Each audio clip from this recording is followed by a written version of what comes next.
سورہ حجر کا پہلا رکوع اور 14ویں پارے کا بھی اس کا بھی پہلا رکوع انشاءاللہ میں شروع کروں گا حسب معمول اس رکوع کا لفظی ترجمہ مختصر گرامر کے ساتھ، پھر انشاءاللہ اس کی تفسیر۔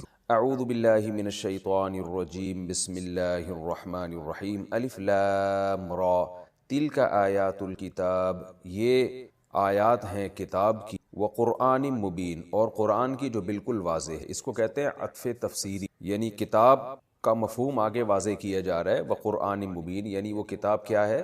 قرآن ہے، جو واضح کتاب ہے، یعنی واضح قرآن ہے۔ واضح کا مطلب اپنے مضامین کو بہت وضاحت کے ساتھ بیان کرتا ہے۔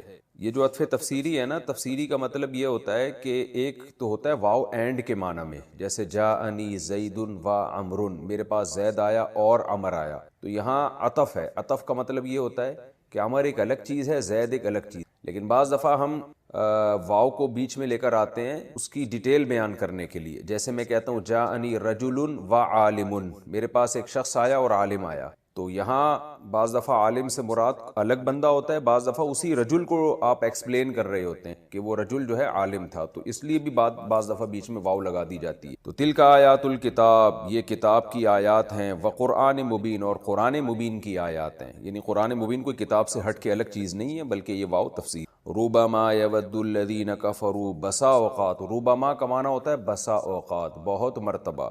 یود الذین، ود یود ودید یوددو سے محبت کرنا، ودود ہے نا، ودود محبت کرنے والا۔ یود الذین کفروا، جو کافر لوگ ہیں وہ چاہیں گے، ودود کہتے ہیں، ود کہتے ہیں بہت زیادہ محبت کو، بہت زیادہ ان کی چاہت ہوگی۔ کیا چاہت ہوگی؟ لو کانوا مسلمین، کاش کہ وہ مسلم ہوتے۔ لو اگر کے معنی میں بھی آتا ہے اور کاش کے معنی میں بھی آتا ہے۔ لو کانوا مسلمین، کاش کہ وہ مسلم ہو جاتے۔ ذرہم وذر یذرو، چھوڑ دینا، کئی بار یہ لفظ آ چکا ہے۔ ذرہم، آپ چھوڑ دیجئے ان کو، کیا کہاں چھوڑ دیں جی؟ یأکلوا، کہ یہ کھائیں پئیں، ویتمتعوا، اور یہ مزے اڑاتے رہیں، وَيُلْهِهِمُ الْعَمَلِ، یلہہم، الہا یلہی الہاءً، اصل میں تھا الہیا یلہی الہاءً، جیسے آپ نے الہاکم التکاثر میں پڑھا ہے۔ الہاکم التکاثر، تکاثر کہتے ہیں ایک دوسرے سے آگے بڑھنے کا شوق، آگے بڑھنے کی کوشش، تو الہا کا معنی ہوتا ہے غافل کرنا، الہیا تھا اصل میں، الہیا، بلکہ وہ بھی اصل میں الہوا، الہوا سے الہیا بنا، پھر الہا بن گیا۔ لہو و لعب کا لفظ آپ نے سنا ہوگا نا، لہو و لعب، کھیل کود، یعنی ہر وہ چیز جو آپ کو غفلت میں ڈال دے۔ تو وَيُلْهِي، اصل میں تھا وَيُلْهِي، الہیا یلہیو، اکرم یکرمو کی طرح، تو وَيُلْهِهِمْ العمل، عمل کہتے ہیں امید کو، لمبی لمبی امیدیں، کہ اے نبی ذرہم، ان کو آپ چھوڑ دیجئے، کہاں چھوڑ دیں؟ آپ ان کو چھوڑ دیجئے اس حال میں کہ یأکلوا، کہ یہ کھائیں پئیں، ویتمتعوا، اور مزے اڑائیں، ویلہہم العمل، اور امیدیں ان کو غفلت میں ڈال دیں۔ اب یہ الہا کا مطلب میرا خیال ہے سمجھ میں آ گیا ہوگا کہ امیدیں ان کو غفلت میں ڈال دیں۔ فسوف یعلمون، لیکن عن قریب ان کو پتہ چل جائے گا، یعنی ابھی ان کو آپ اپنے حال میں چھوڑ دیں، کھائیں پئیں، موج مستیاں کریں، اور امیدیں ان کو غفلت میں ڈال دیں، دنیا کی جو امیدیں، لیکن عن قریب ان کو پتہ چل جائے گا۔ وما اہلکنا من قریۃ، اور نہیں ہلاک کی ہم نے کوئی قریہ، کوئی بستی، الا، مگر اس حال میں کہ ولہا کتاب، اس بستی کے لیے ایک لکھی ہوئی تحریر تھی، معلوم اللہ کے علم میں، یعنی لکھی ہوئی چیز تھی کہ اس کو کب ہلاک کرنا ہے ہم نے، تو اس سے پہلے بستیاں ہلاک نہیں ہوتی۔ ما تسبق من امت اجلہا، نہیں سبقت کر سکتی کوئی بھی امت، اجلہا، اپنے وقت متعین سے۔ سبقت کا معنی ہوتا ہے پہل کرنا، یعنی کوئی بھی قوم اپنے وقت سے، یعنی جو اجل کا مطلب اس کی جو موت کا وقت ہے نا، ہلاکت کا وقت ہے، اس سے پہل نہیں کر سکتی، یعنی پہلے نہیں مر سکتی وہ۔ وما یستأخرون، اور نہ وہ لوگ دیر کر سکتے ہیں، تاخیر سے نکلا ہے استئخار، اس کا مطلب تاخیر کرنا، استأخر یستأخر، استیخار نہیں، سوری، استأخر یستأخر استیخارا۔ وما یستأخرون، یستأخرون، یستأخرون یستخرجون کی طرح، استخراج، تو اور نہ یہ دیر کر سکتے ہیں، یعنی جو اللہ نے وقت متعین کر دیا اس سے لیٹ بھی نہیں ہو سکتی۔ وقالوا، اور یہ لوگ کہتے ہیں، یا ایھا الذی، اے وہ شخص، نزل علیہ الذکر، جس پر نصیحت نازل کی جا رہی ہے، اے وہ شخص جس پر نصیحت نازل کی جا رہی ہے، اسے کیا کہتے ہیں؟ انک لمجنون، بے شک تو دیوانہ ہے۔ لو ما تأتینا، کیوں نہیں لاتا تو ہمارے پاس، تأتی کے بعد با آ رہا ہے نا، بالملائکتی، تو اس کا معنی ہوتا ہے لانا، اگر بانا ہوتا تو اس کا معنی ہوتا ہے آنا.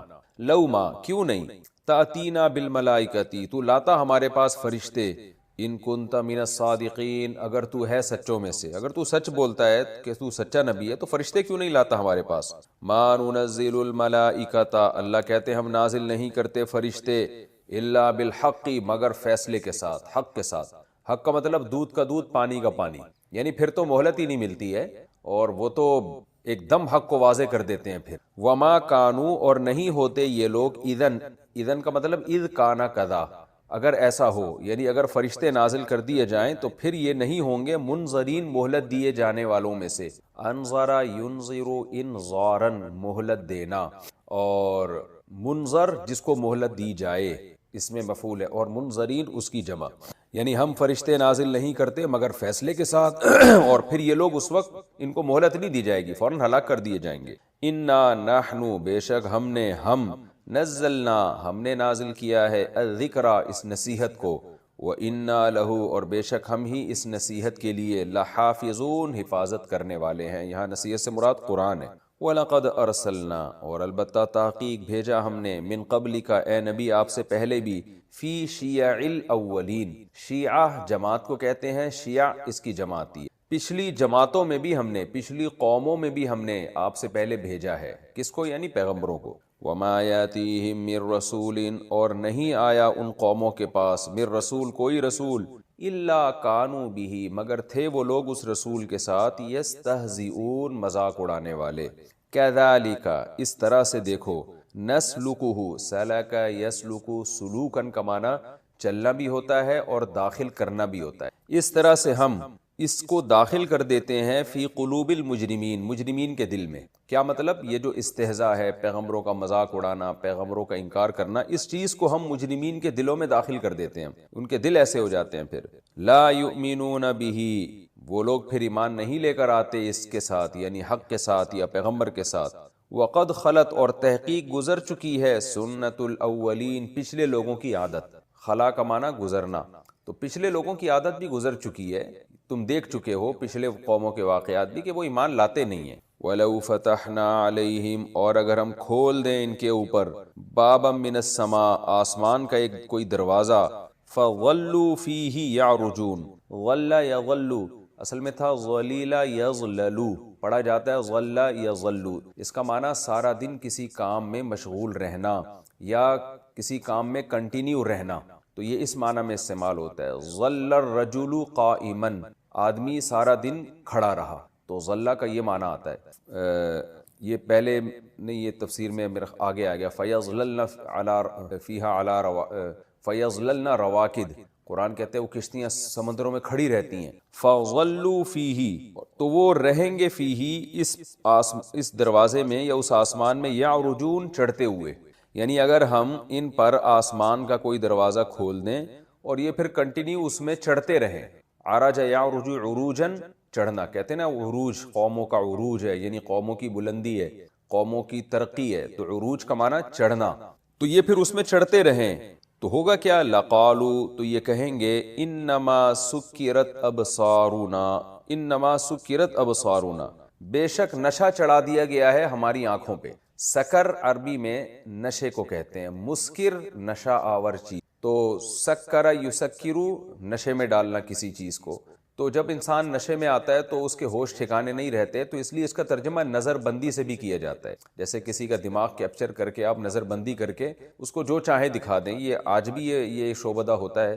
تو اس لیے اس کا آسان ترجمہ کیا جاتا ہے انما سکرت ابصارنا، کہ اگر یہ آسمان پہ چڑھنا شروع کر دیں تو یہ کیا کہیں گے کہ ہماری جو نگاہیں ہیں ان پہ نظر بندی کر دی گئی ہے. بل نحنو بلکہ ہم قوم ایک ایسی قوم ہے، مسحورون جس پر جادو کر دیا گیا ہے. یعنی صرف آنکھوں پہ نظر بندی نہیں ہے، پورے جسم پہ جادو کر دیا گیا ہے. یہ بہت بڑا ہمارے ساتھ شعبدہ کیا جا رہا ہے. مسحور سحر سے نکلا ہے، جادو کو کہتے ہیں. یہ ہمارا پہلا رکوع لفظی ترجمہ ہو گیا. میں اس کی تفسیر کی طرف آتا ہوں. بہت آسان تفسیر ہے کیونکہ مکی آیات ہیں، ان میں زیادہ تر قرآن کی صداقت اور پیغمبر کی رسالت انہی مضامین کو فوکس کیا گیا ہے. تو اللہ نے ان آیات کو شروع کیا، الف لام را، سورہ ہجر کو اللہ نے شروع کیا، تلک آیات الکتابی، یہ کتاب کی آیات ہیں، وقرآن مبین، اور قرآن مبین ہے، ایسا قرآن ہے جو کھول کھول کے بیان کرتا ہے اپنے مضامین کو۔ ربما یود الذین کفروا، اللہ فرماتے ہیں بہت دفعہ ایسا ہوگا کہ کافر لوگ یہ تمنا کریں گے،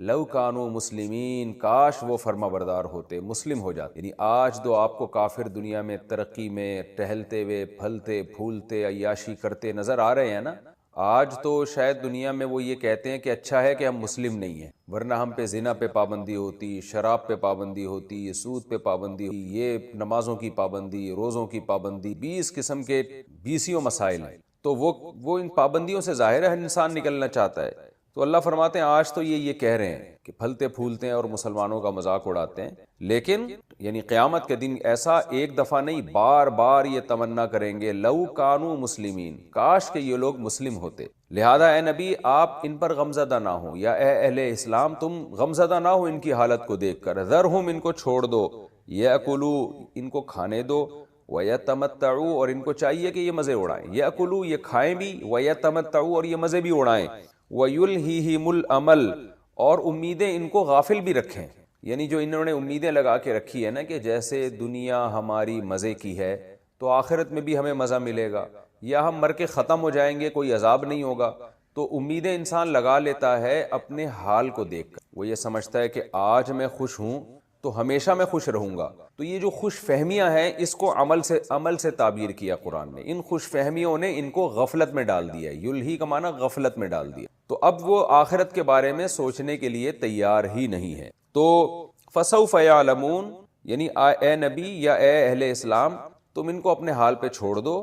چھوڑ دو کا مطلب یہ نہیں ہے کہ تبلیغ مت کرو، چھوڑ دو کا مطلب یہ ہے کہ ان کافروں کی یہ جو باتیں ہیں کہ ہم خوشحال ہیں، مسلمان تنگ دستی میں ہیں، ہم مزے میں ہیں، مسلمان ٹینشنوں میں ہیں، تو ان باتوں میں ان کو اپنے حال پہ چھوڑ دو، اس کا آخرت میں ان کو سزا مل جائے گی، اور آخرت میں یہ حسرت کریں گے ان باتوں پر۔ تو یہ مطلب ہے چھوڑنے کا، اپنا کام تو اہل اسلام نے بہرحال کرنا ہے، ذرہم، ان کو اپنے حال پہ چھوڑ دو، یعنی ان کی باتوں کی پرواہ مت کرو، یہ مطلب ہے۔ یاکلوا، یہ کھائیں بھی، ویتمتعوا، یہ مزے بھی اڑائیں، ویلہہم الامل، اور لمبی لمبی امیدیں ان کو غفلت میں ڈال دیں، فسوف یعلمون، پس ان قریب ان کو پتہ چل جائے گا، ان قریب رزلٹ سامنے آ جائے گا۔ وما اہلکنا من قریۃ، اے اللہ ابھی تو بستیوں کو ہلاک کیوں نہیں کر دیتا، ابھی تو ان نافرمانوں کو ہلاک کیوں نہیں کر دیتا؟ اللہ کہتے ہیں میرا قانون ہے، وما اہلکنا من قریۃ، ہم کسی بھی بستی کو ہلاک نہیں کرتے، الا ولہا کتاب معلوم، مگر اس بستی کے لیے ایک مکتوب، کتاب بمانا مکتوب، لکھی ہوئی چیز کو کہتے ہیں، ایک لکھی ہوئی چیز ہوتی ہے، دستاویز ہوتی ہے جو اللہ کے علم میں ہوتی ہے، معلوم کا مطلب اس کا علم اللہ کو ہوتا ہے، تو پہلے سے ریٹن ہے، ہر چیز لکھی ہوئی ہے کہ کس بستی کو کب ہلاک کرنا ہے کب نہیں کرنا، تو وہ اپنے ٹائم پہ ہی اس پر عذاب آئے گا، اس سے پہلے نہیں آتا۔ ما تسبق من امت، کوئی امت سبقت نہیں کر سکتی اجلہا، اپنی اجل سے، جو اللہ نے اس قوم کی ہلاکت کا وقت رکھا ہے اس سے پہلے کوئی بستی ہلاک نہیں ہو سکتی، وما یستاخرون، اور جو ٹائم آئے گا نا جب، تو پھر لیٹ بھی نہیں ہو سکتی، تاخیر بھی نہیں ہوگی۔ تو اس لیے یہ اس بحث میں مت پڑو کہ کس نے کب ہلاک ہونا ہے کب نہیں ہونا، تمہارے ذمے جو کام ہے تم وہ کرو۔ وقالوا یا ایھا الذی نزل علیہ الذکر، پھر اللہ اہل کفر کا نبی صلی اللہ علیہ وسلم کے ساتھ جو بد اخلاقی والا رویہ تھا اس کا تذکرہ کرتے ہیں، تاکہ پیغمبر صلی اللہ علیہ وسلم کو تسلی ہو اور نبی کو تسلی ہو کہ اللہ ان کے طعنے سن رہا ہے۔ جو وہ نبی کو طعنے دیا کرتے تھے نا، آپ صلی اللہ علیہ وسلم کو کتنا غضب آتا ہوگا کہ میری تعلیمات کتنی پاکیزہ ہیں اور یہ میرے ساتھ کیا سلوک کر رہے ہیں، کتنی پاکیزہ تعلیمات تھی۔ میں ابھی یورپ میں تھا نا، تو میں نے ولاگ میں بھی اس کا تذکرہ کیا کہ مراکش، وہاں میں کسی مسجد میں تھا پیرس میں، تو قرآن کی تلاوت ہو رہی تھی۔ میری عادت ہے میں کوئی بھی قرآن کی تلاوت کر رہا ہوتا ہے نا تو 2-3 آیتیں تو میں غور سے سنتا ہوں، اور کمال کی بات یہ کہ قرآن جب بھی آپ کہیں سے بھی سنیں گے نا اس کی تعلیمات بہت ہی پاکیزہ ہوتی ہیں، سمجھ میں آ رہی ہوتی ہیں، نیچر کو اپیل کر رہی ہوتی ہیں۔ تو چونکہ میں وہ کیمرہ میرے ہاتھ میں تھا اور کچھ بوڑھے لوگ بیٹھے ہوئے تلاوت کر رہے تھے، تو میں نے غور کیا کہ یہ کیا کون سی آیت پڑھ رہے ہیں، تو وہ فوراً جو آیت سامنے آئی، ان الذین یأکلون اموال الیتامی ظلما انما یأکلون فی بطونہم نارا، بے شک وہ لوگ جو یتیموں کا مال ناحق کھاتے ہیں وہ اپنے پیٹ میں آگ کے انگارے بھر رہے ہیں۔ تو میں نے کہا دیکھو کتنی پیاری آیت ہے، یتیموں کے حقوق کا کوئی اس سے زیادہ تحفظ کر سکتا ہے؟ حکومت کیا سزا دے گی جو اللہ سزا دے گا؟ تو قرآن اب جہاں سے بھی اٹھا کے پڑھے نا، آپ کو وہ اپیل کرنے لگتا ہے کہ اس سے زیادہ آپ کے اخلاق کو سدھارنے والی دنیا میں کوئی کتاب نہیں ہے۔ تو یہی مضامین نبی صلی اللہ علیہ وسلم کے تھے۔ دیکھیں حضرت جعفر طیار رضی اللہ تعالی عنہ نے جو نجاشی کے سامنے تقریر کی نا، نجاشی نے پوچھا کہ تمہارے پیغمبر کی کیا تعلیمات ہیں؟ تو حضرت جعفر طیار نے بتایا کہ کوئی ایسی تعلیمات نہیں ہے جو ہمارے اخلاق کو بگاڑتی ہوں، اس کا حاصل یہی ہے، ہم مردار کھاتے تھے، پیغمبر نے بتایا کہ یہ مردہ جانور مت کھایا کرو، ہم رشتہ داری توڑتے تھے، انہوں نے بتایا کہ رشتہ داری جوڑو، اور بہت ساری چیزیں جو حضرت جعفر طیار نے تقریر کی جن کو سن کے نجاشی متاثر ہوا۔ تو اتنی پاکیزہ تعلیمات اس ماحول میں، اور جس میں نبی کا ذاتی کوئی مفاد نہیں، لیکن جواب میں مشرکین کیا کہہ رہے ہیں؟ یا ایھا الذی، اے وہ شخص نزل علیہ الذکر، جس پر نصیحت نازل کی جا رہی ہے۔ دیکھیں مشرکین تو نہیں مانتے تھے کہ نبی پہ قرآن نازل ہو رہا ہے، لیکن مذاق میں۔ اس کی مثال ایسے ہے نا جیسے کوئی شخص کہے کہ میں نے MBBS کیا ہے اور میں ڈاکٹر ہوں، اور پھر وہ آپ کو بتائے آپ میں یہ بیماری ہے، آپ اس کا علاج کرائیں، تو اگلا انکار کر رہا ہے کہ تو ڈاکٹر نہیں ہے، تو ڈاکٹر نہیں ہے، اور میں مانتا ہی نہیں کہ مجھ میں یہ بیماری ہے۔ تو ایسے موقع پہ طنز میں کیا کہے گا کہ ہاں بھائی ڈاکٹر صاحب، جو بڑے ڈاکٹر بننے کا دعویٰ کرتے ہیں، جنہوں نے پورا کورس کیا ہوا ہے، آپ بتائیں یہ رپورٹ تو میری کلیئر ہے اور مجھے تو یہ بیماری نہیں ہے۔ تو ایسے موقع پہ اس کو طنز کے طور پہ کہا جاتا ہے کہ ڈاکٹر صاحب، یا جو یہ دعویٰ کر رہے ہیں کہ میں ڈاکٹر ہوں یا میں انجینئر ہوں، تو اس کی یہ مذاق کے طور پر ہوتا ہے۔ تو یہاں بھی یہ نبی صلی اللہ علیہ وسلم کا مذاق اڑانے کی نیت سے کہہ رہے ہیں کہ اے وہ شخص جس پر نصیحت نازل کی جاتی ہے، تو اصل میں معاذ اللہ دیوانہ ہے۔ ظاہر ہے دیوانوں پہ نصیحت نازل نہیں کی جاتی، پاگلوں پہ نصیحت نازل نہیں کی جاتی آسمان سے۔ اللہ معاذ اللہ کسی پاگل اور دیوانے کا انتخاب تھوڑی کرے گا قوم کا لیڈر بنانے کے لیے اور رہنما بنانے کے لیے۔ تو وہ بہت زیادہ مذاق میں کہا کرتے تھے، اور نبی صلی اللہ علیہ وسلم کے دل پر آرے چلا کرتے تھے، کیونکہ جس کی جو سیرت ہے وہ بے غبار ہو اور پاک دامن ہو، اور اس کو اپنی قوم کی اصلاح کی فکر ہو، اس کی طبیعت میں ویسے ہی حساسیت بہت زیادہ ہوتی ہے، وہ سینسیٹیو ہوتا ہے، اور ویسے بھی جو نیک ہونا، اس کی طرف جب برائی کی نسبت کی جاتی ہے تو اس کو زیادہ غصہ آتا ہے اور اس کو زیادہ تکلیف ہوتی ہے۔ تو پیغمبر صلی اللہ علیہ وسلم کو بہت زیادہ تکلیف ہوتی تھی، اس لیے قرآن میں ان موضوعات کو بار بار ان کا تکرار کیا گیا ہے نبی کو تسلی دینے کے لیے، تاکہ نبی کو تسلی ہو کہ اے اللہ تعالیٰ غافل نہیں ہے، اللہ ان ساری باتوں کا جو الزامات آپ پر لگائے جا رہے ہیں سن رہا ہے۔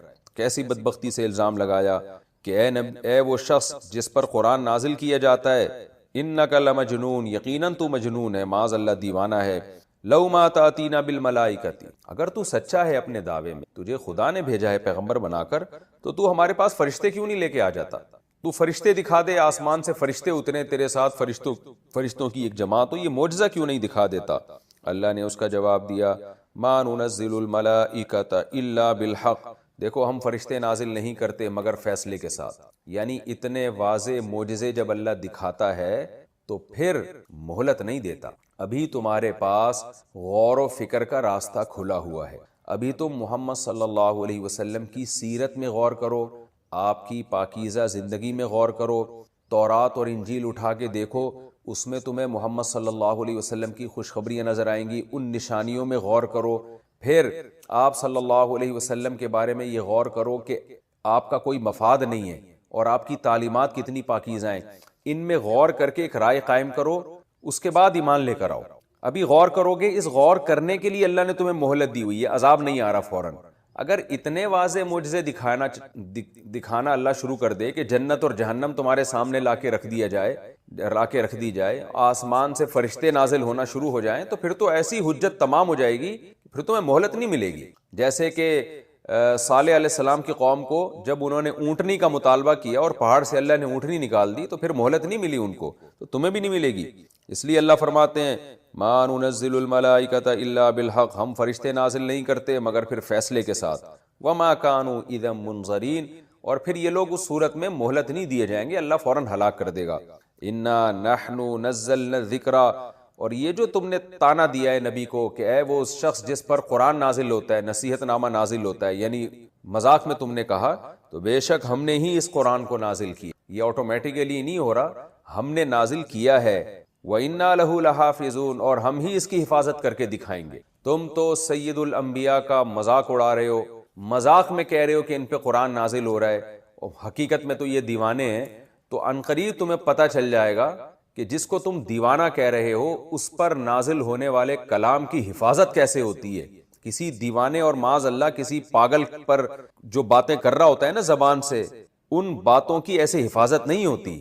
آپ دیکھ لیں قرآن کا یہ معجزہ ہے کہ سید الانبیاء پر جو قرآن نازل ہوا، کیسی اللہ نے، کوئی کہہ سکتا تھا کہ 1400 سال کے بعد بھی اس کے درس پوری دنیا میں نشر کیے جائیں گے، لاکھوں کروڑوں لوگ اس کے درس کو سنیں گے، اس کی تلاوت کو سنیں گے، نمازوں میں تلاوت کریں گے، حرمین میں 4-4 5-5 لاکھ کا مجمع امام کے پیچھے ہاتھ باندھ کے تراویح میں اس قرآن کو سنے گا، اور پوری دنیا میں اس کو پڑھا جائے گا، مختلف خوبصورت آوازوں میں پڑھا جائے گا، اس کی آوازوں کے مقابلے ہوں گے کہ کون خوبصورت آواز میں پڑھتا ہے، تو اتنا پروٹوکول باوضو ہو کے اس کو پڑھا جائے گا، اتنی عزت اور ایسی اس کی حفاظت ہے کہ ایک زبر زیر پیش کی کوئی دنیا میں معاذ اللہ کسی پاگل کی زبان سے نکلے ہوئے کلام کو کون ایسا اتنا پروٹوکول دیتا ہے، دنیا میں اس کو ایسی عزت نہیں ملتی۔ تو یہ میں حیرانگی کی بات یہ کہ دیکھیں جب یہ قرآن نازل ہو رہا تھا تو اس وقت تو 10 آدمی بھی اس کو سننے والے نہیں تھے۔ جب یہ سورہ ہجر تو مکی آیت ہے نا، مکی سورت ہے، مکہ میں نازل ہوئی ہے، اس وقت تو چاروں طرف سے نبی کی مخالفت ہو رہی تھی۔ مدینہ میں کوئی یہ نبی کو تانا نہیں دے سکتا تھا کہ آپ دیوانے ہیں، صحابہ پکڑ لیتے اس کو اریسٹ کر لیتے، اس کو سزا ملتی۔ یہ تو مکہ کی بات ہے جہاں آپ کو تانے دیے جا رہے ہیں، جب آپ سجدے میں جا رہے ہیں تو اوجڑی آپ کے کمر مبارک پہ لا کے رکھی جا رہی ہے۔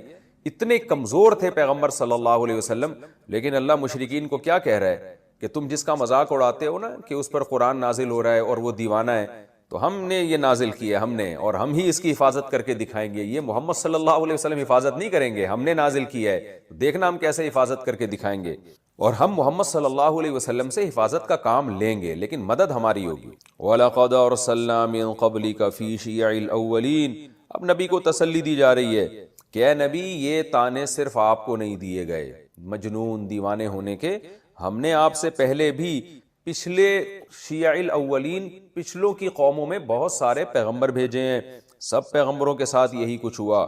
وما یاتیہم من رسول، اور ان قوموں کے پاس نہیں آیا کوئی بھی رسول، الا کانوا بہ یستہزئون، مگر انہوں نے ان پیغمبروں کا مذاق اڑایا ہے۔ کذالک نسلکہ فی قلوب المجرمین، ایسا ہوا کیوں؟ ساری قومیں اپنے پیغمبروں کا مذاق کیوں اڑاتی رہیں؟ اللہ فرماتے ہیں اسی طرح ہم داخل کر دیتے ہیں اس بیماری کو، مذاق اڑانے کی اور انکار کی بیماری کو مجرمین کے دلوں میں۔ کیا مطلب؟ انہوں نے جرم اتنے بڑے بڑے کیے تھے نا، ایسے جرم کر کر کے ان کے دل کالے ہو گئے تھے کہ پھر ان کے لیے پیغمبروں کا انکار کرنا بھی کوئی بڑا جرم نہیں رہا۔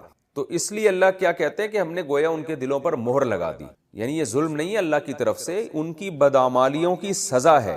یعنی بدعمالیوں کی سزا میں جیسے پنشمنٹ ہوتی ہے نا، تو بدعملی کی ایک سزا یہ بھی ہوتی ہے کہ آپ کا دل سخت ہو جائے اور اس میں حق بات کو سننے کی، سمجھنے کی صلاحیت ہی ختم ہو جائے، یہ بہت بڑی سزا ہے۔ تو اللہ فرماتے ہیں ہم نے مجرمین کے دلوں میں اس چیز کو داخل کر دیا تھا، یعنی اس بیماری کو کہ حق کو ماننا نہیں ہے۔ لا یؤمنون بہ، یہ لوگ بھی وہ ایمان نہیں لے کر آتے، یعنی وہ جو پچھلی امتوں میں جو ہم نے پیغمبر بھیجے اور انہوں نے انکار کیا جن لوگوں نے، تو انکار کرنے والے ایمان نہیں لاتے تھے۔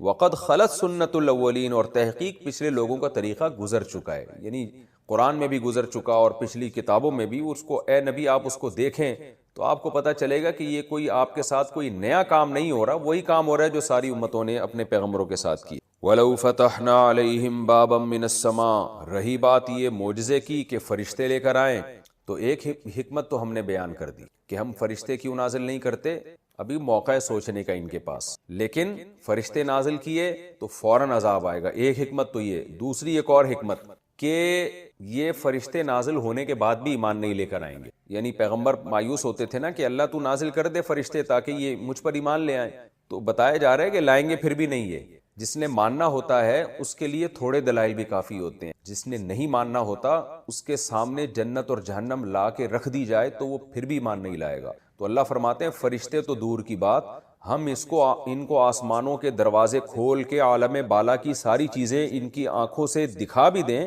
پھر بھی نہیں لے کر آئیں گے۔ پھر کیا کہیں گے یہ؟ وَلَوْ فَتَحْنَا عَلَيْهِمْ بَابًا مِّنَ السَّمَاءِ، اگر ہم آسمان کا کوئی دروازہ ان پر کھول دیں، فَظَلُّوا فِيهِ يَعْرُجُونَ، پھر یہ ایسے ہو جائیں کہ اس میں چڑھنے لگیں، جا جا کے آسمان پہ نہ دیکھنے لگیں سب کچھ اپنی آنکھوں سے. لقالو، تو جواب میں کیا کہیں گے یہ؟ انما سکرت ابصارنا، اصل میں ہماری نگاہوں پہ نظر بندی کر دی گئی. یعنی ساری قوم آسمان پہ چڑھنا بھی شروع ہو جائے نا، اللہ عالم بالا کی چیزیں ان کو دکھانا شروع کر دیں، بجائے اس کے کہ فرشتے زمین پر آئیں، ہم آسمان پہ لے جا کے ان کو فرشتے دکھا دیں. تو یہ کیا کہیں گے؟ ہماری نگاہوں پہ نظر بندی کر دی گئی ہے. بلکہ نئی نظر بندی تو خالی نگاہوں پر ہوتی ہے نا، ہم پہ تو پورے پہ جادو کر دیا گیا ہے. تو یہ مانیں گے پھر بھی نہیں، بلکہ اس کو جادو کہہ کر یہ اس معجزے کا انکار کر دیں گے. یہ ہمارا رکوع کمپلیٹ ہوا. اس میں ہمیں کیا پتہ چلتا ہے؟ چند جو خلاصے کے طور پر چند علمی نکات میں بیان کر دیتا ہوں. پہلی بات یہ کہ ایمان اور اسلام بہت بڑی نعمت. آج کتنے لوگ یورپ، امریکہ اور مغربی ممالک میں جا کے آہستہ آہستہ ان کی نسلیں اسلام سے دور ہو جاتی. تو اللہ فرماتے ہیں قیامت کے دن ایک بار نہیں بار بار تمنا کرو گے کاش ہم امت محمدیہ میں ہوتے، کاش ہم نے کلمہ پڑھا ہوتا، کاش ہم مسلم ہوتے. تو اسلام بہت بڑی نعمت ہے، اس کو دل و جان سے اپنے سینے سے لگا کے رکھیں، اپنے اولاد کے ایمان کی فکر کریں، ہلکا نہ سمجھیں اس کو. آج غیر مسلموں کی کچھ اچھی خصوصیات اور اچھی صفات دیکھ کر ہم ان کو اچھا کہنا شروع کر دیتے ہیں. ٹھیک ہے، جو اچھی صفات ہیں ان اچھی صفات کو اچھا ہی کہا جائے گا، اچھی عادتوں کو اچھا ہی کہا جائے گا، لیکن ایمان سے بڑھ کر نہیں ہے. وہ سب سے بڑی نعمت اللہ کی نظر میں ایمان ہے. تو اللہ فرمائیں گے جتنے بھی غیر مسلم ہیں قیامت کے دن تمنا کریں گے کاش ہم بھی مسلم ہوتے، کاش ہم نے بھی اسلام قبول کیا ہوتا. تو اس لیے ان کو اس حالت پہ چھوڑ دینے کا حکم. چھوڑ دینے کا مطلب یہ کہ ان کے تانوں کی پرواہ مت کرو، انجام کا انتظار کرو بس. کیونکہ یہ تو تمہیں تانے دیتے ہیں نا غربت کے اور یہ سب چیزوں کے، تو انجام کا انتظار کرو. تو یہ پہلے نقطے کی بات ہمیں پتہ چلتی ہے کہ ایمان کی اور اسلام کی اہمیت. دوسری بات یہ کہ نیک لوگوں کو ہمیشہ سے تانے دیے گئے ہیں مجنون اور دیوانہ ہونے کے، حالانکہ خود وہ مجنونوں والی باتیں کرتے تھے. پتھروں کے بنے ہوئے بتوں کے سامنے جھکنا اور مردار کھانا اور یہ ساری چیزیں، یہ دیوانگی تھی اصل میں. اور پیغمبر کی تعلیمات کتنی واضح، مگر ان کو دیوانہ کہا جا رہا ہے. آج بھی ہم نے دیکھا ہے ساری دنیا مولویوں کے پیچھے پڑی رہتی ہے، مولوی ایسے، مولانا ایسے، علماء ایسے، مذہبی اسکالروں کے مخالفت میں لگی رہتی ہے. اور خود جو باتیں کر رہے ہیں، جو کام کر رہے ہیں، آپ ان کی حرکتیں دیکھیں، قوانین کیسے الٹے پاس ہو رہے ہیں ان کے ہاں. تو دیوانے تو وہ ہیں، لیکن ملبہ سارا مذہبی لوگوں پہ گرایا جاتا ہے. تو جو بھی دین کی دعوت اور تبلیغ میں لگے ہوئے ہیں ان کو ان تانوں کی بالکل پرواہ نہیں کرنی چاہیے. کیوں؟ اس لیے کہ جیسے اللہ نے اپنے حبیب صلی اللہ علیہ وسلم پر جو کلام نازل کیا، اللہ نے فرمایا کہ میں اس کی حفاظت کروں گا. تو جو بھی اللہ کے دین کی دعوت اور تبلیغ میں لگا رہے گا اور لوگوں کی پرواہ نہیں کرے گا، اللہ اس کی دعوت کی خود حفاظت کریں گے. یہ دوسرے نقطے کی بات پتہ چلتی ہے. اور تیسری بات کہ قرآن نے جو دعویٰ کیا انا نحن نزلنا الذکر وانا لہ لحافظون، ہم ہی اس قرآن کی حفاظت کریں گے. دیکھیں اللہ نے اس وعدے کو کیسا پورا کر کے دکھا. جب یہ قرآن کی آیتیں نازل ہو رہی تھی تو قرآن کا بہت تھوڑا حصہ نازل ہوا تھا اور بہت تھوڑے لوگ اس کو جانتے تھے. کیسا اللہ نے اس کو عزت دی ہے. یہ تو وہ معجزہ ہے جس کا دنیا میں کوئی انکار نہیں کر سکتا کہ جب حفاظت کے ذرائع اور وسائل بھی نہیں تھے تو کیسی اللہ تعالیٰ نے اس کی حفاظت کی ہے. اور ایک چوتھی اور آخری بات کیا کہ جو ماننے والے لوگ ہوتے ہیں ان کے لیے تھوڑے سے دلائل بھی کافی ہو، اور جو نہیں ماننے والے ہوتے وہ فرشتے بھی آسمان سے اترتا دیکھ لیں اور آسمان پہ چڑھ کے سب چیزیں اپنی آنکھوں سے بھی دیکھ لیں تو بھی انہوں نے ماننا نہیں ہوتا. تو ہمیں اپنے بارے میں بھی یہ سوچنا چاہیے کہ ہم ماننے والے لوگوں میں ہیں یا انکار کرنے والے، اور دوسروں کے بارے میں بھی کہ آپ کے دلائل سے اگلا اگر متاثر نہیں ہو رہا تو اس کی فکر چھوڑ دیں. کیونکہ اللہ نے خود کہہ دیا ہے کچھ تھوڑی دلیل سے بھی متاثر ہو جاتے ہیں اور کچھ کے سامنے آپ دلائل کے انبار بھی لگا دیں تو وہ اس میں بھی نقص تلاش کرتے رہے. یہ رکوع ہمارا کمپلیٹ ہوا. اب ہم اگلے رکوع کی طرف چلتے ہیں. سورہ ہجر کا رکوع نمبر 2 اور 14ویں پارے کا بھی رکوع نمبر 2. اس کا مختصر لفظی ترجمہ پہلے کروں گا، پھر انشاءاللہ اس کی تفسیر. بسم اللہ الرحمن الرحیم. وَلَقَدْ جَعَلْنَا فِي السَّمَاءِ بُرُوجًا، البتہ تحقیق ہم نے بنایا ہے آسمان میں بروج. برج عربی میں قلعے کو بھی کہتے ہیں، جیسے قرآن میں آتا ہے وَلَوْ كُنْتُمْ فِي بُرُوجٍ مُشَيَّدَةٍ أَيْنَمَا تَكُونُوا يُدْرِككُمُ الْمَوْتُ. تم جہاں بھی دنیا میں جاؤ گے موت تمہیں پکڑے گی. وَلَوْ كُنْتُمْ فِي بُرُوجٍ مُشَيَّدَةٍ، اگرچہ تم مضبوط قلعوں میں ہی بند کیوں نہ ہو جاؤ. تو برج جو ہے اس کی جمع بروج آتی ہے. تو برج قلعے کو بھی کہتے ہیں، برج منزل کو بھی کہتے ہیں، جہاں کسی کا بھی ٹھکانہ ہوتا ہے نا اس کو بھی. اور برج آسمان کے ستاروں کو بھی کہا جاتا ہے، اس کی بھی جمع بروج آتی ہے۔ بلند چیزوں کو بھی کہا جاتا ہے، جیسے دبئی میں ہے نا مشہور برج خلیفہ، تو بلند بالا چیزوں کو بھی، چونکہ ستارے بھی بلند ہوتے ہیں اس لیے، تو یہاں مراد ہے ستارے، کیونکہ وَزَيَّنَّاهَا سے پتہ چل رہا ہے۔ وَلَقَدْ جَعَلْنَا فِي السَّمَاءِ بُرُوجًا، تحقیق ہم نے بنایا آسمان میں ستاروں کو، وَزَيَّنَّاهَا اور مزین کر دیا ہم نے اس آسمان کو، لِلنَّاظِرِينَ دیکھنے والوں کے لیے، وَحَفِظْنَاهَا اور ہم نے اس آسمان کو محفوظ کر دیا، من کل شیطان ہر شیطان سے، رجیم جو مردود ہے، آسمان کو محفوظ کر دیا۔ یعنی یہاں آسمان کی حفاظت سے مراد ہے آسمان کی خبریں، جو غیب کی خبریں، جو فرشتوں میں جس پر بات چیت ہوتی ہے، تو وہاں شیاطین کو جانے سے روک دیا گیا ہے شہاب ثاقب کے ذریعے۔ الا مگر یہ کہ من استرق السمع، کوئی بھی چوری کر لے سماعت کو، یعنی چوری سے سن لے، یہ ترجمہ ہوگا اس کا، استراق چوری کرنا نا، تو کوئی بھی چوری سے سن لے، آسان ترجمہ اس کا یہ ہوگا، کوئی بھی جن شیطان چوری سے فرشتوں کی بات سن لے، فَأَتْبَعَهُ تو اس کا پیچھا کرتا ہے شہاب ایک انگارہ، مبین واضح چمکتا ہوا انگارہ، وَالْأَرْضَ مَدَدْنَاهَا اور زمین مددناہا ہم نے پھیلا دیا اس کو، مد یا مدو ہوتا ہے نا، مد کہتے ہیں نا، مد کرو، کیا مطلب کھینچو اس کو، والارض مددناہا اور زمین ہم نے پھیلا دیا اس کو، والقینا فیہا اور ہم نے ڈال دیا اس میں، رواسیا مضبوط پہاڑ، تو راسیت ان کی جمع ہے، مضبوط پہاڑ ڈال دی ہم نے، وَأَنبَتْنَا فِيهَا اور اگایا ہم نے زمین میں، من کل شیء ہر طرح کی چیزوں میں سے، موزون ایک اندازے کے مطابق، وزن سے نکلا ہے، وزن کا معنی وزن کرنا، موزون جس کا وزن کیا گیا ہو، یہاں وزن مراد نہیں ہے، مراد ہے کہ جس کا پیمانہ ہو، یعنی جو رزق ہے نا ایک خاص ایک مینجمنٹ کے ساتھ، ایک اندازے کے ساتھ اللہ نے پیدا کیا۔ وَجَعَلْنَا لَكُمْ فِيهَا مَعَائِشَ اور ہم نے بنایا تمہارے لیے اس زمین میں عیش کا سامان، عیش کہتے ہیں عربی میں زندگی کو، تو معائش یہ عیش کی جمع آتی ہے، یعنی زندگی کے بہت سے سامان، کیا مطلب، لباس، خوراک، رہائش کی جگہیں، یہ تمام یعنی تمام وسائل ہم نے تمہارے لیے اس میں پیدا کیے، یہ اس کا آسان ترجمہ ہوگا۔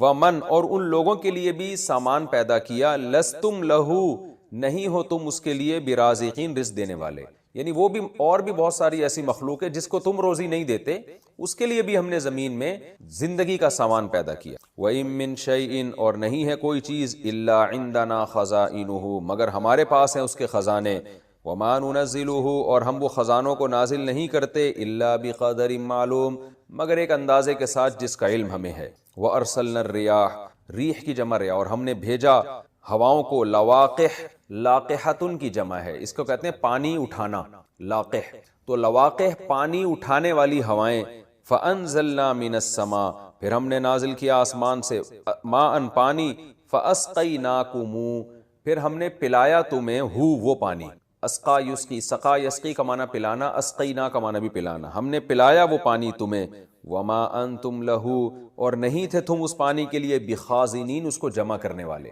یعنی اتنا پانی تم جمع نہیں کر سکتے تھے کہ قیامت تک تمہارے کام میں آتا، ہم آسمان سے برساتے ہیں۔ وَإِنَّا لَنَحْنُ اور بے شک ہم ہی ہیں، نحیی جو زندگی دیتے ہیں، وَنُمِیتُ اور ہم ہی موت دیتے ہیں، وَنَحْنُ الْوَارِثُونَ اور ہم ہی باقی رہنے والے، یعنی زمین کے وارث بھی ہم ہی ہیں، تم سب مر جاؤ گے ہم باقی رہیں گے۔ وارث اصل میں جو باقی رہتا ہے اس کو وارث کہتے ہیں نا، تو یہاں وارث سے مراد کیا ہے کہ باقی رہنے والے ہم ہی ہیں۔ وَلَقَدْ عَلِمْنَا تحقیق ہم جانتے ہیں، الْمُسْتَقْدِمِينَ مِنْكُمْ ان لوگوں کو بھی جو تم میں پہلے گزر چکے ہیں، استقدام قدامت سے، جو قدیم لوگ ہیں جو تم سے پہلے گزر چکے ہیں، وَلَقَدْ عَلِمْنَا الْمُسْتَأْخِرِينَ اور ہم ان کو بھی جانتے ہیں جو مستاخر، جو تمہارے بعد آنے والی مخلوق ہے۔ وَإِنَّ رَبَّكَ اور بے شک تیرا رب، ہُوَ يَحْشُرُهُمْ تو وہ فوجی صوبے دار ہمیں ٹریننگ دیتے تھے، تو وہ یہ ثابت کرنے کے لیے کہ میں آفیسر ہوں، بعض دفعہ خام خامے ڈنٹ پہ لو بیٹھ، چلو بھائی فوجیوں میں ہوتا ہے نا، تاکہ آفس کے آرڈر کو فالو کرنے کا جذبہ پیدا ہو۔ اب ڈنٹ پیل رہے ہیں، ہمیں پتا تھا بھائی یہ ڈپس لگانے پڑیں گے آپ کو، ٹھیک ہے نا، وہ کہتا ہے جب کھڑے ہو کر دوبارہ لگاؤ، تو یہ سکھایا جاتا ہے فوجیوں قربانی کا جذبہ پیدا کرنے کے لیے۔ تو اللہ میاں ایسے بھی کر سکتے تھے کہ بس الٹے لٹک جاؤ، ٹھیک ہے نا، 5 ٹائم قربانی دلوائی ہے، لیکن ایسے طریقے سے دلوائی ہے کہ اس میں ہمیں روحانی سکون مل، اس میں ہمارا اللہ سے ریلیشن قائم ہو، اس میں ہمیں لطف اور مزہ آئے، ہماری دنیا بھی سدھر جائے اس سے، ہمیں حکم دیا سب سے پہلے فجر کی نماز رکھی تاکہ مسلمان صبح دیر سے اٹھنے والی قوم نہ بنے. اللہ میاں یہ بھی کر سکتے تھے کہ پہلی نماز 11 بجے, دوسری نماز شام 3:30 بجے, 4-5 نمازیں ایسے کر دیتے. جہلم والی سرکار نے تو کر دی, فجر رکھی ہے اور ظہر کے بارے میں بولا ہے کہ عصر سے 20 منٹ پہلے آپ ظہر عصر پڑھ لیں اور غروب آفتاب ہوتے ہی مغرب عشاء بھی اکٹھی پڑھ لیں. تو یہ عملی طور پر 2 نمازیں ہوئی ہیں, ٹھیک ہے نا. 5 نمازوں کا مطلب ہوتا ہے اپنی تمام مصروفیات کو دوبارہ سے فارغ کر کے نماز کے لیے آنا. ظہر میں آپ سارے کام چھوڑ کے آتے ہو, پھر واپس چلے جاتے ہو, پھر عصر میں الگ سے آتے ہو, پھر واپس چلے جاتے ہو, پھر مغرب میں الگ سے آتے ہو, پھر واپس چلے جاتے ہو, پھر عشاء میں الگ سے آتے ہو.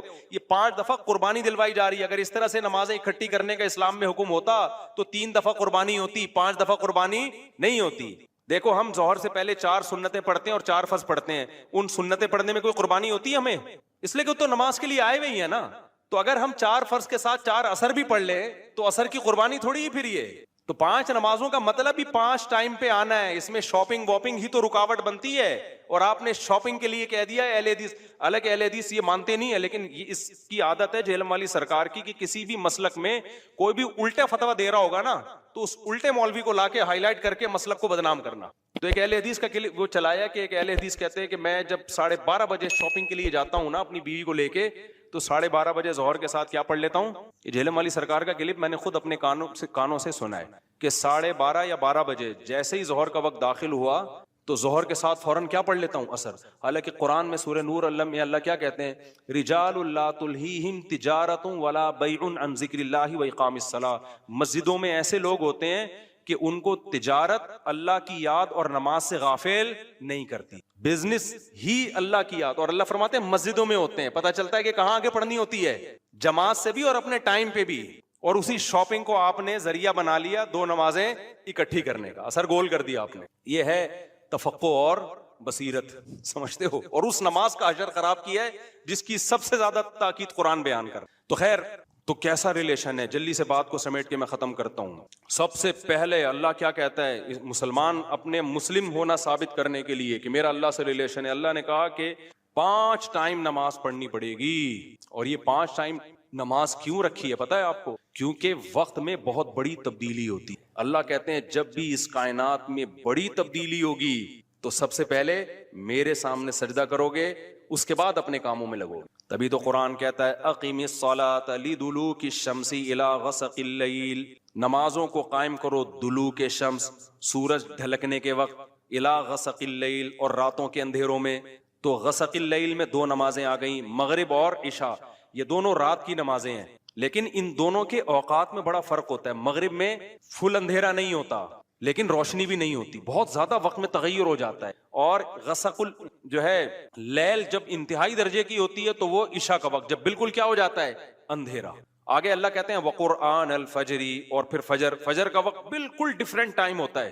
مغرب کا وقت باقی اوقات سے بالکل مختلف ہے. سورج ڈھل گیا, غروب ہو گیا, لیکن ابھی روشنی ہے, اندھیرا شروع نہیں ہوا. پھر گھپ اندھیرا ہو گیا. یہ کیا ہے, یہ بڑا تغیر ہو رہا ہے زمین کے اندر. تغیر سمجھتے ہو, تبدیلی, چینجنگ, آسان لفظ استعمال کرنا چاہیے مجھے. بڑی چینجنگ آ رہی ہے ٹائمنگ میں, اور اس سے انسان کے جذبات میں اور احساسات میں بڑا فرق پڑتا ہے.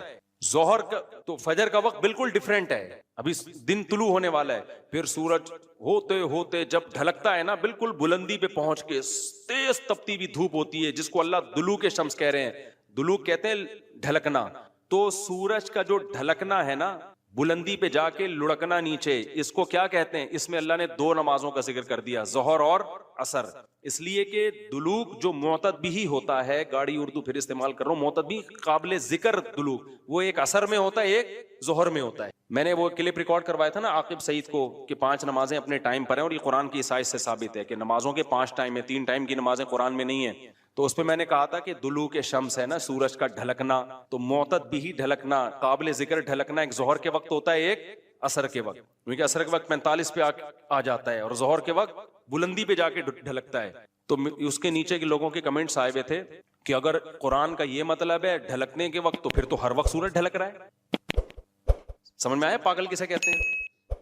یہ ہے مجتہدین.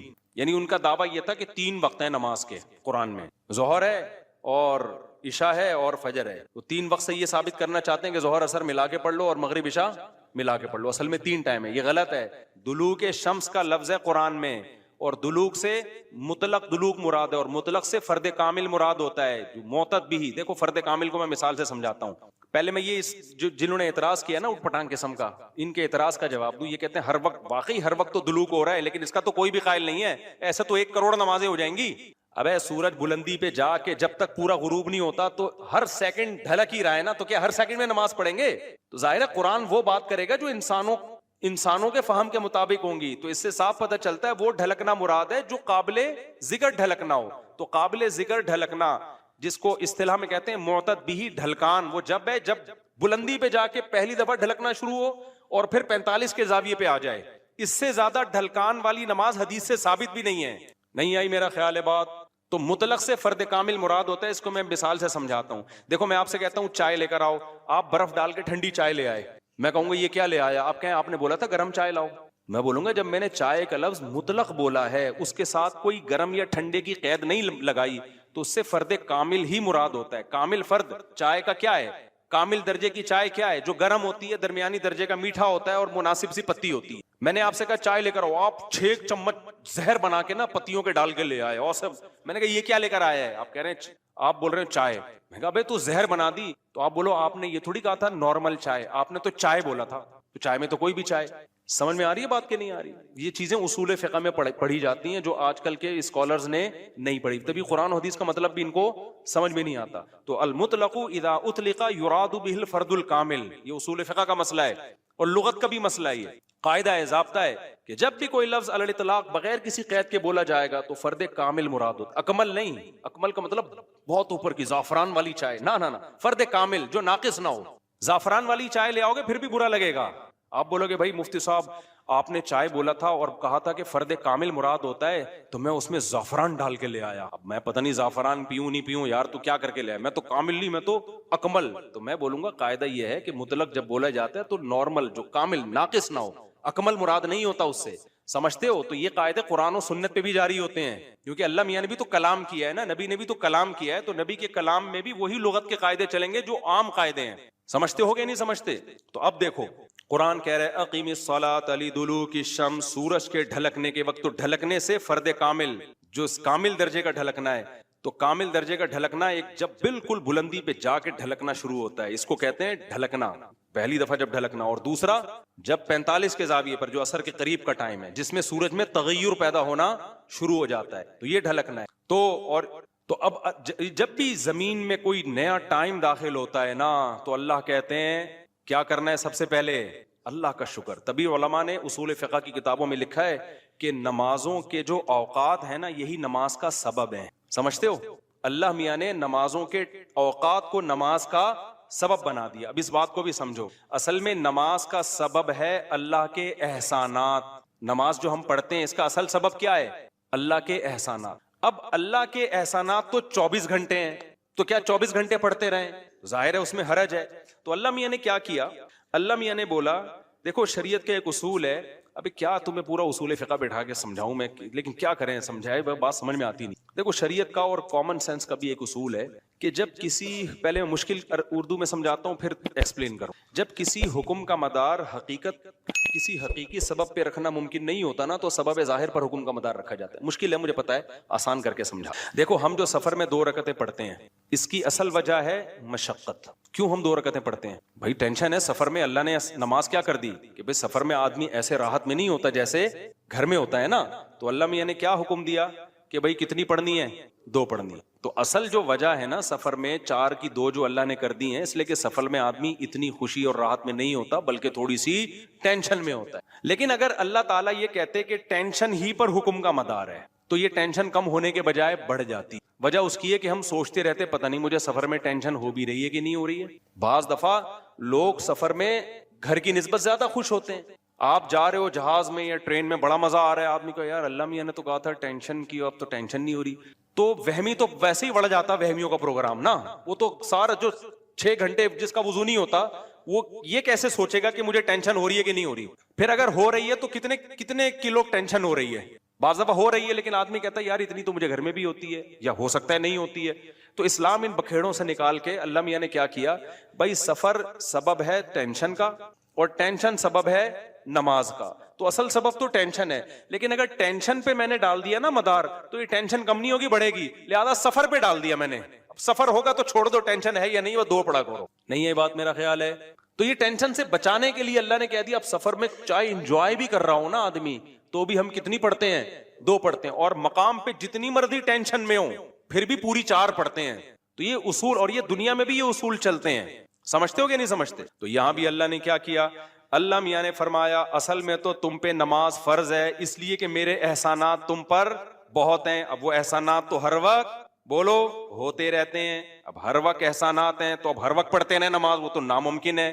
تو اللہ میاں نے کہا کہ بھائی دیکھو, اللہ کے احسانات میں جو تجدد ہوتا ہے نا, جدت آتی ہے, وہ ٹائم کے لحاظ سے آتی ہے. ہماری پوری زندگی کا نظام کس سے چل رہا ہے, ٹائم سے چل رہا ہے. تو وقت جیسے ہی تبدیل ہوتا ہے نا, ایک نئی نعمت کا ظہور ہوتا ہے. تو تبدیلی وقت پہ حکم کا مدار رکھ دیا اللہ تعالیٰ نے. ٹائم جیسے جیسے چینج ہوگا تو سمجھ لو کہ اللہ کی نئی نعمت مل رہی ہے تمہیں, تو اس نئی نعمت پہ شکرانے کے لیے تم نے کیا کرنا ہے, نماز پڑھنی ہے. تو ٹائم چینج ہوتا ہے, تو ٹائم جو ہے نا, اب ٹائم تو 24 گھنٹے میں ہر سیکنڈ میں چینج ہو رہا ہے. تو وہی بات ہے, اللہ نے کہا ہر سیکنڈ میں چینج ہو رہا ہے, لیکن دلوک شمس والا ٹائم اور رات والا ٹائم اور وقرآن الفجر, فجر والا ٹائم, یہ اس میں ٹائم میں بڑا تغیر آتا ہے. تو بڑا تغیر آتا ہے تو نئی نعمت مل رہی ہے, اور لہذا جب نئی نعمت مل رہی ہے, حقیقت میں نہ بھی مل رہی ہو اور حقیقت میں اس سے پہلے بھی مل رہی ہو نہیں, لیکن اب فرض یہ کر لیا گیا ہے کہ جب ٹائم چینج ہوگا تمہیں نئی نعمت ملے گی, اور نئی نعمت ملے گی تم پر لازم ہے کہ اللہ کا شکر ادا کرو. تو اس لیے علماء نے اس مسئلے کو بڑا اچھا سمجھا, اصول فقہ میں ایکسپلین کیا ہے کہ نمازوں کا جو سبب ہے نا وہ کیا ہے, اوقات کی تبدیلی. جیسے 2 رکعتوں کا سبب سفر ہے, حالانکہ اصل میں نہیں ہے, اصل میں تو کچھ اور ہے, لیکن اب اللہ نے کیا بنا دیا سفر کو. تو ایسے ہی نمازوں کے واجب ہونے کا سبب کیا ہے, وہ وقت میں بڑی تبدیلی. تو یہ 5 ٹائم اس زمین پر ایسے ہیں جس میں بڑی تبدیلی ہوتی ہے, اور ان بڑی تبدیلیوں سے انسان کو اللہ کی نعمتوں کا احساس ہوتا ہے. اگر یہ ٹائم رک جائے نا تو ہماری زندگیوں کی رنگینیاں ختم. صرف فجر ہی کا ٹائم ہو, ظہر میں جو الگ سی انسان کی فیلنگ ہوتی ہیں, عصر میں الگ فیلنگ ہوتی ہیں, مغرب میں الگ, انجوائے کرتا ہے انسان لائف کو. نہ ہر وقت اسے مغرب کا ٹائم چاہیے, اسے عشاء بھی چاہیے, لیکن ہر وقت عشاء نہیں چاہیے. اسے فجر کی بہاریں بھی چاہیے, لیکن ہر وقت فجر کی بہاریں نہیں چاہیے. اسے دوپہر کی چلچلاتی دھوپ بھی چاہیے, ہر وقت نہیں چاہیے. شام کی ٹھنڈی چھاؤں بھی چاہیے جو عصر کے ٹائم ہوتی ہے. اور کیسے سمجھائیں میرے بھائی, میرے پاس اس کے علاوہ تبھی تو 5 نمازیں ہیں, تو 2 نمازیں اکٹھی بیٹھی نہیں ہوتی, سمجھ رہے ہو, کیونکہ اوقات 5 ٹائم چینج ہوتے ہیں اور بڑی تبدیلی آتی ہے. تو 3 ٹائم کیوں پڑھ رہے ہو بھائی تم نماز؟ باقی قرآن و حدیث کے حوالے کیا ہیں وہ میں انشاءاللہ بھی ریئیکشن ریکارڈ کرواؤں گا, اس پہ وہ آ جائیں گے. تو میرے بھائی, تو یہ اسلام ہے جو ہمیں کہتا ہے کہ جب وقت میں بڑی تبدیلی ہوگی تو تمہیں اللہ کی نعمت کو واقعی ہوتا بھی ہے. آپ رات کو سو جاؤ ٹائم پہ, صبح صادق کا وقت جب ہوتا ہے نا, نیند پوری ہوتی ہے, خدا کی قسم دل میں ذرا سی بھی اللہ کی محبت کا جذبہ ہونا, تو انسان کے دل میں اللہ کی محبت کی چنگاریاں پیدا ہوتی ہیں صبح کے ٹائم پہ, کہ میرے رب نے مجھے رات کو سلا دیا اور بالآخر اب سورج دوبارہ سے نکل کے اپنی ذمہ داری پوری کرنے والا. دل چاہتا ہے اللہ کو راضی کروں, اٹھوں, میں اللہ کے سامنے جاؤں. ہم تو پوستیوں کی طرح, میجورٹی تو سوری ہوتی ہے نا, اٹھتی 12 بجے کم وقت, اس کو کیا پتا وہ صبح اور وہ چھاؤں ستاروں کی اور وہ نور. شاعر نے کہا تھا, اگلا مصرع بھول گیا کیونکہ نبی میں رٹا لگا کے یاد کیا تھا 9th کلاس میں اردو ادب میں. وہ صبح اور وہ چھاؤں ستاروں کی اور وہ نور, دیکھے تو غش کرے ارینی گوئے اوجے تور. واہ واہ, اب یاد آ گیا. آپ کو سمجھ میں نہیں آیا ہوگا کیونکہ اردو برباد ہو رہی ہے. شاعر نے کہا ہے ارینی, موسیٰ علیہ السلام نے کوہ طور میں کہا تھا نا ارینی, اے اللہ مجھے اپنا جلوہ دکھا. تو گوئے اوج طور, طور کے پہلو سے جو آواز آئی تھی نا ارینی, تو وہ والا منظر, وہ روحانی منظر ہوتا ہے, وہ صبح اور وہ چھاؤں ستاروں کی اور وہ نور. یعنی ستاروں کی چھاؤں کے بعد جب صبح پیدا ہوتی ہے نا, تو وہ کوہ طور والا منظر, روحانی منظر پیدا ہوتا ہے جب کوہ طور سے موسیٰ علیہ السلام کی ارینی کی آواز آئی تھی. شاعروں کا تخیل ہوتا ہے, کوئی میرے پہ توہین کا فتویٰ نہ لگا دینا بھائی. تو فتوے مارکیٹ میں توہین کے آج کل بہت ہلکے چل رہے ہیں. تو ہم